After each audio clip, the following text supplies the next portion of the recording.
the game, the beautiful game that's about empowerment, it's about the saving lives, it's about the joy.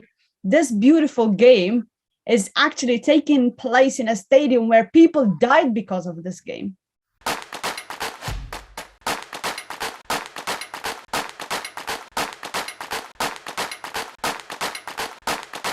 Like when we think about this game, forgetting about what happened in the stadiums, about the workers there, about the violation of human rights, especially women's rights in Qatar, what's going on with women in there, just thinking about the game, how much it actually make an impact in the Arab world. I wouldn't say actually it make a very much positive impact. Is it giving more opportunities for Arabs? No. Can the other Arab countries get benefit? No. Is it going to be an example? No, it's a business deal. The sad thing is that our football, which is people's football, this game is made by people, for people. Fans of the game have so much power. If the fans in the stadium stand and protest against everything is happening, the abuse of power within football, that's the powerful statement. There won't be any game without the players, without the fans. They have power. People need to understand their power, but understand how they're using their power to understand, like, every person who is involved in this game, beyond just drinking alcohol in a stadium to watch and cheer for the team, understand who they are, what matters for them, and why, and what is their power, and how they can take that stand. If it's a fan in the stadium, or someone in a guard in the stadium, or someone playing on the pitch. The woman should fight for her dreams. I last year I never gave up. I'm sorry, Alex. Okay, last year I worked as reporter in a morning show, but I never gave up. So when I participated with the Discover Football in this program, I told them I want to be a sport journalist. This is my dream and my father's dreams, who died last year.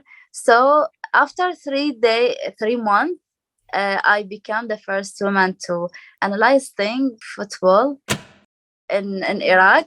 So this is a big thing for me. So I want from them to fight like me. That's my biggest wish for everybody. I wish to see more women's football becoming so strong as a role model for even men's football, where men want to follow the women's football.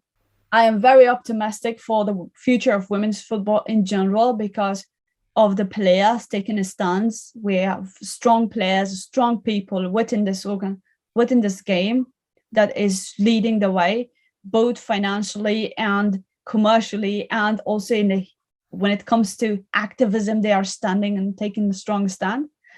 There's a big problem here, not from community or from women, from government, and there's women who love football and play football. There's a lot of women. I see that passion in there, but the government not support us. I'm very sad because we can do everything, but we need this support, like money and clubs. There's no clubs here in Baghdad.